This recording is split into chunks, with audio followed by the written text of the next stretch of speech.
우리 지역의 이슈를 살펴보는 헬로 이슈 토크입니다. 코로나19가 장기화하면서 전 국민이 힘든 시기를 보내고 있는데요. 오늘은 더욱더 어려움을 겪고 있을 취약계층에 관한 얘기를 나누어 보려고 합니다. 어떤 대책을 마련하면 좋을지 초당대학교 경영학과 김판진 교수와 함께 하겠습니다. 안녕하십니까? 예, 안녕하십니까? 코로나19로 많은 분들이 어려움을 겪고 계신데요. 특히 상대적으로 경쟁력이 취약한 사회적 약자분들은 더욱더 힘든 시기를 보내고 있지 않을까 이런 생각을 해봅니다.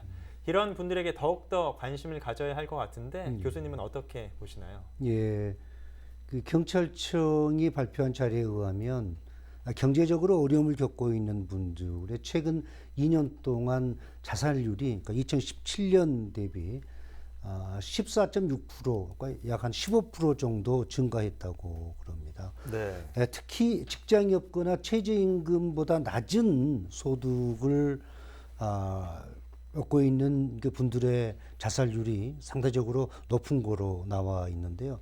상당히 사회적인 문제가 아닐 수가 없습니다. 실제로 그렇잖아도 사실 경기가 굉장히 안 좋지 않습니까? 그런데 네. 코로나19로 인해서 더욱더 지금 그 경기가 최하강을 걷고 있는 상황에서 사실 경제적으로 어려움을 겪고 있는 취약계층, 사회적 약자라고 그러죠. 우리하고 함께 하고 싶어도 함께 가고 싶어도 갈 수 없는 그런 분들이 우리가 상상할 수 없을 만큼 고통의 나날을 보내고 있는 것에 대해서 우리는 알아야 됩니다. 우리가 잘 몰라서 그렇지 사실은 조금만 좀 고개를 돌려보면 우리보다 훨씬 힘들고 어렵게 생활하신 분들이 참 많거든요. 특히 지금과 같은 사회적인 시스템 또 국가적인 시스템이 거의 멈춰버린 붕괴된 그런 상황에서 사회적인 약자, 취약계층의 사람들의 어려움이라고 하는 것은 정말로 굉장할 거라고 생각을 합니다. 따라서 이와 같은 사회적으로 좀 어려움에 처해 있는 분들에 대해서 우리가 고민하고 또 얘기할 수 있다는 이 시간이 저는 굉장히 의미가 있다고 생각을 합니다. 네. 사회적 약자에 관한 정부나 지자체의 관심도 다른 때보다 더 높아야 되지 않을까 그런 생각을 해보는데요. 어떤 식으로 지원이 이루어져야 할까요? 예, 정부나 시도, 광역지자체 또 시군의 기초지자체에서 지금까지 취약계층, 사회적 약자들을 위해서 많은 관심과 지원이 이루어졌던 게 사실입니다. 혜택 또한. 그런데 실질적으로 그분들에게 지원되는 그런 부분이 좀 체감적인 부분에서는 좀 미흡하지 않았나 생각을 합니다. 앞으로도 이제 그분들에 대해서 많은 지원과 관심과 혜택이 이루어질 것으로 여겨지는데요. 사실은 그분들에게 지금 당장 어렵다고 현금으로 이렇게 뭐 일회용으로 단발성으로 지원하는 것보다는 이제 법적으로 정책적으로 계속적으로 그분들이 새로운 삶을 영위할 수 있도록 또 생활의 안정을 찾을 수 있도록 하는 그러한 정책적인 지원이 필요하는데 이게 바로 조례 같은 그런 부분이거든요. 네. 조례는 누가 제정을 하냐면은 바로 정치인들이 하는 겁니다. 네. 따라서 제가 본 프로그램에서도 수없이 강조를 했었고요. 정말 아무리 강조를 해도 지나치지 않은 부분인데요. 정치와 경제, 경제와 정치는 뗄래야 뗄 수 없는 불가분의 관계입니다. 경제가 잘 되기 위해서는 정치가 잘 돼야 됩니다. 정치가 잘 되면 경제가 잘 되는 거죠. 네. 따라서 지금 논의하고 있는 취약계층의 보다 더 나은 생활의 안정을 위해서 정치인들의 역할이 매우 중요하고요. 사회적 약자들에 대한 뭐 정부나 지방자치단체들의 어떤 지원, 가장 일반적인 것이 바로 공공일자리 사업이거든요. 아마 네. 전국의 거의 모든 지자체들이 실시를 했었고 또 하고 있고 앞으로 할 계획이고요. 또 그 외에는 어떤 생계 지원이라든지 또 실직자들에 대한 어떤 그 생계 지원, 또 어떤 고용 유지 지원금이라든지 또 청년 일자리 관련해서 지원, 여러 가지 뭐 다양한 지원들이 이루어지고 있습니다.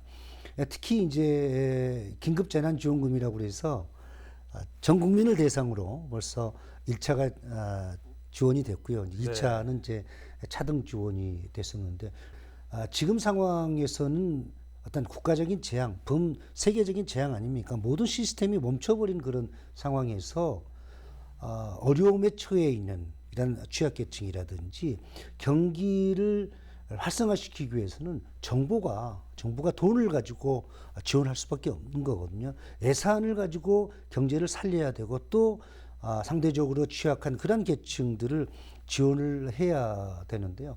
또 일부에서는 왜 이러다가 나라가 망하면 어떡하냐, 부도가 나면 어떡하냐, 빚을 내서까지 어려운 사람들을 지원하고 경기를 부양시켜야 되냐라고 반대하는 사람들의 목소리가 있습니다만은 경제학자인 저희 입장에서는 이건 기우고요.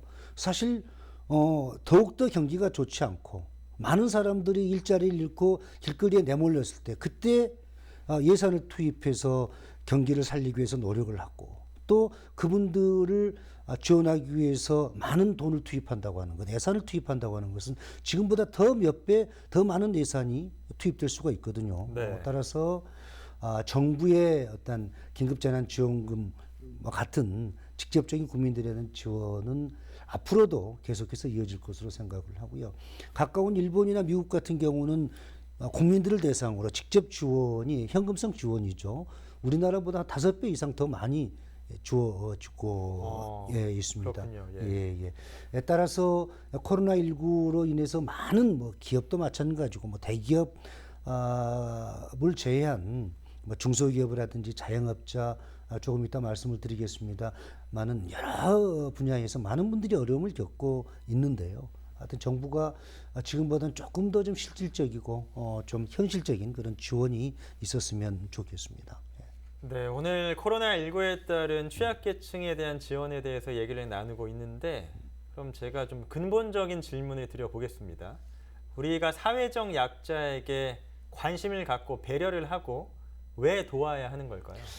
예, 조금 전에 제가 말씀을 드렸습니다마는 사회적인 약자, 취약계층. 사실 우리하고 함께 가야 될 분들인데 사회적인 시스템이 붕괴되다 보니까 함께 가지 못하고 있는 조금 주류에서 벗어나 있는 그런 분들 사실 도와줘야 되거든요. 우리의 따뜻한 손길이 필요한 정말 절실히 필요한 분들입니다. 그분들은 우리의 이웃이고 친지이고 더 나아가서는 소중한 가족이 될 수 있습니다. 그분들에 대한 관심 필요한 상황인데요.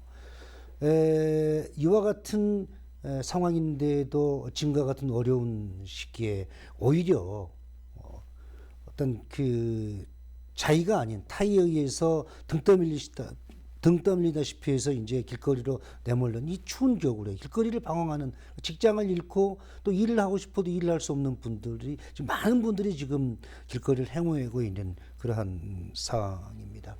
소위 그 착한 경제 주체라고 할 수 있는 뭐 비정규직 노동자들, 네. 또 골목 상권의 사람들, 또 영세 자영업자들, 또 경쟁력이 취약한 중소기업들 뭐 여러 분류가 있습니다만은 특히 이 시간에 좀 제가 강조하고 싶은 것은요. 중소기업도 중요하고 뭐 자영업자들도 중요하고 또 전통시장 상인이라든지 소상공인분들도 중요한데요. 지금 상황에서 가장 우리가 관심을 가지고 또 우리가 손을 내밀어야 될 분들이요. 바로 비정규직 노동자들입니다. 네. 우리가 비정규직 노동자 하면은 일반적으로 생각하기에는 기업에 이제 파견되어 있는 하청 기업의 근로자들, 노동자들을 연상하게 되거든요. 대부분 네. 그렇죠. 비정규직 노동자면 그분들이 이제 많이 데몬스트레이션도 하고 이제 그러기 때문에. 근데 극단적으로 표현하면 그분들은 오히려 더 비정규직 노동자지만은 나을 수도 있습니다. 정말 우리가 관심을 가지고 지켜야 할 분들, 또 우리가 소문을 내밀어야 한 분들은 바로 우리가 자주 가서 가볍게 차 한잔하는, 커피 한잔하는 프랜차이즈 커피숍에 가보면 거기 종사하는 노동자들, 네. 또 식당이라든지 이런 데 그래서 종사들, 비정규직 노동자들이 대부분이거든요. 그분들은 어떤 작업 환경도 근로 환경도 굉장히 열악하고요. 또 차별이라든지 따가운 시선에 굉장히 힘들어하고 있습니다. 또한 학습지 교사라든지 또 프리랜서들, 소위 뭐 방송국 작가라든지 네. 또 보험회사 직원분들, 대부분 보험회사 직원분들은 요즘에는 젊은 친구들도 많이 갑니다만은 기혼 여성분들이 많이 거기에 소속되어 있는데요. 그분들도 지금 거의 그 비정규직 노동자들이거든요. 또 다단계 회사에 소속되어 있는 분들도 대부분 비정규직 노동자들이고요. 사실 그분들에 대한 어떤 관심, 또 그분들에 대한 정부나 시도 지자체나 또 시군 기초단체에서 그분들에 대한 어떤 정책이 필요한 시점이라고 생각을 합니다. 따라서 사회적인 약자, 지금까지는 조금 무관심에 있었던, 관심이 덜 했었던 그분들에 대한 어떤 관심, 또 그분들의 어떤 상황을 공감할 수 있다는 그런 차원에서 오늘 논의되고 있는 취약계층, 사회적 약자에 대한 얘기는 참 의미가 있다고 생각을 합니다. 최근에 지자체들이 경제 민주화에 대한 조례를 제정하고 언론에서도 많은 얘기들이 나오고 있거든요. 예. 그렇다면 경제 민주화와 사회적 약자 예. 어떤 관계가 있을까요? 경제 민주화 요즘에 언론에서 많이 얘기가 되고 있죠.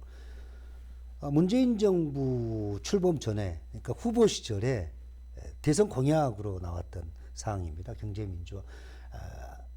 혹시 뭐 많이 들어보셨습니까? 익숙한 예, 단어는 단어죠. 굉장히 익숙하고 그렇지만 이제 구체적으로 좀 네. 그렇죠. 말 그대로 갑질 근절, 그리고 또 공정한 거래, 네. 공정 경제라고 표현을 하죠. 그리고 또 재벌 개혁, 뭐 비정규직 노동자 어떤 차별 철폐, 이런 것을 주로 담는 그러한 내용입니다. 그러니까 아주 쉽게 얘기하자면은 경제 민주화의 핵심은 사회적인 약자들을 보호하는 그런 법률이라고 생각하면 됩니다. 현재 전국의 많은 지자체들, 특히 서울시 그리고 경기도, 전라북도, 우리 이 전라남도도 작년에 이제 조례가 제정이 됐는데요. 경제 민주화 관련해서요. 근데 얼마 전에 그 발표한 자료를 보니까 이 경제 민주화 관련해서 제가 깜짝 놀랐습니다. 간단하게 살펴보면요. 비정규직 노동자 문제에서 남성보다 여성이 훨씬 더 많고요. 비정규직 노동자 관련해서. 또 연령은 30대가 가장 많은 것으로 나타났습니다. 네. 또 미혼보다는 기혼이 많고요.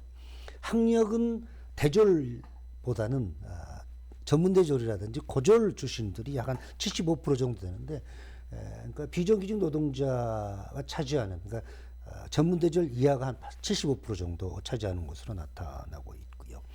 또 비정규직 노동자들이 현재 가장 어려움을 겪고 있는 사항이 어떤 거냐라고 그 질문에 미래에 대한 불확실성, 그러니까 미래가 불확실성하다.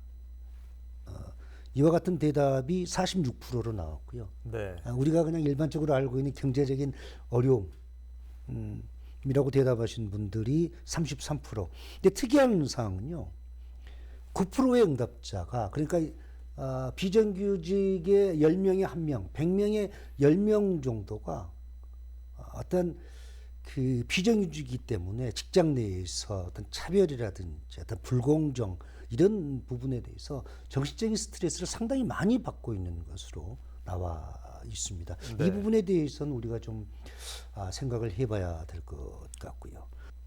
더욱이 또 우리 전남 같은 경우, 그러면 전라남도가 2019년도에 경제민주화 조례가 제정이 됐는데, 그러면 전라남도의 경제민주화 조례 관련해서 알고 있느냐라는 질문에 무려 96%가 모른다. 네. 비정규직 근로자들의, 노동자들의 대답입니다. 정말 심각한 그 수준입니다.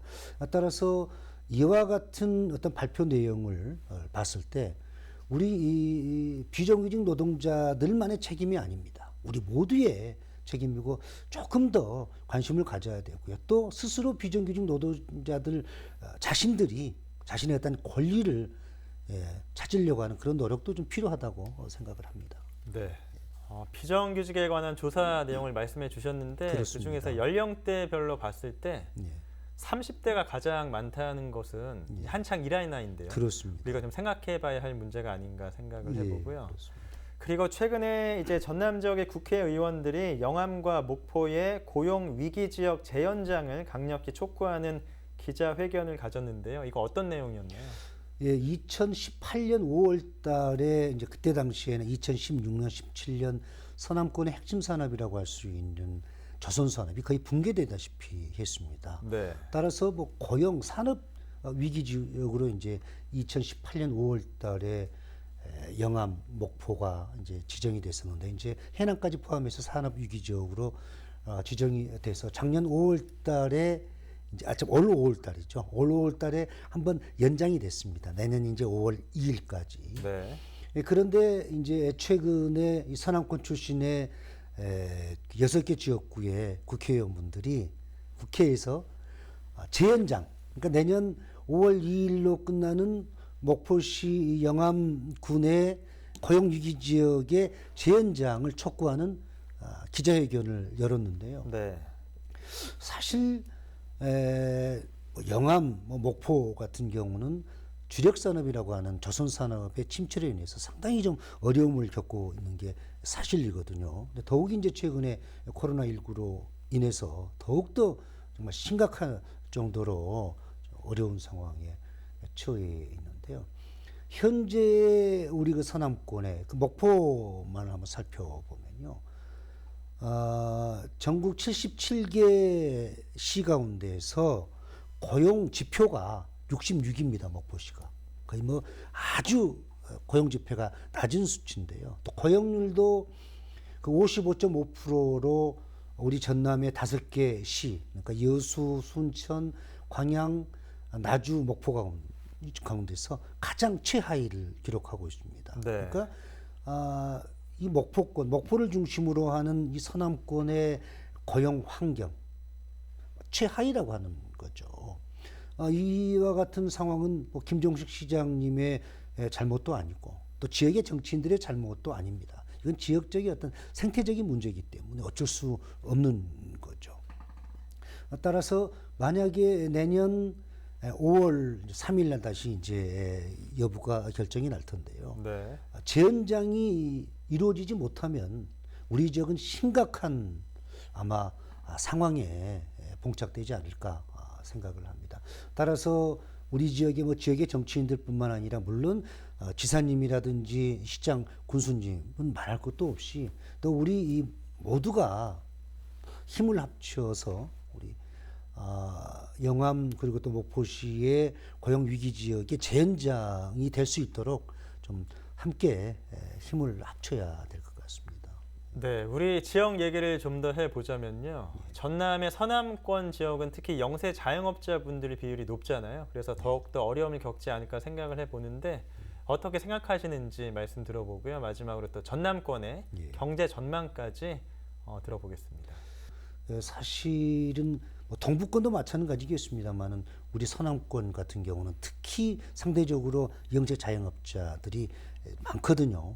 따라서 이들을 위한 영세 자영업자뿐만 아니라 또 아까 말씀드렸던 취약계층, 사회적 약자들을 위한 법안들, 법률들, 또 정책들 실질적으로 그분들이 어떤 그 피부적으로 와닿을 수 있는 지원이 필요하다고 생각을 하고요.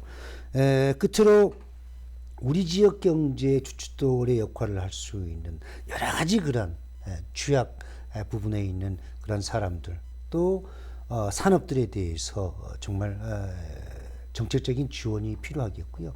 모든 분들이 좀 활짝 웃을 수 있도록 좀 경기가 좋아지기를 간절히 바랍니다. 네, 오늘 코로나19에 따른 사회적 약자에 대한 현황과 지원에 대해서 알아봤는데 이게 정말 먹고 사는 문제잖아요. 그렇습니다. 참 생존을 위한 문제이기 때문에 더욱더 관심을 갖고 지원이 필요해 보입니다. 오늘 초당대학교 경영학과 김판진 교수와 함께했습니다. 고맙습니다. 예, 감사합니다. 코로나19로 현재 취약계층뿐 아니라 전반적으로 모든 분들이 어려움을 겪고 있는데요. 모두를 위해 조금 더 체계적인 정책이 마련되길 바라보겠습니다. 헬로 이슈 토크 오늘 순서 여기서 마칩니다.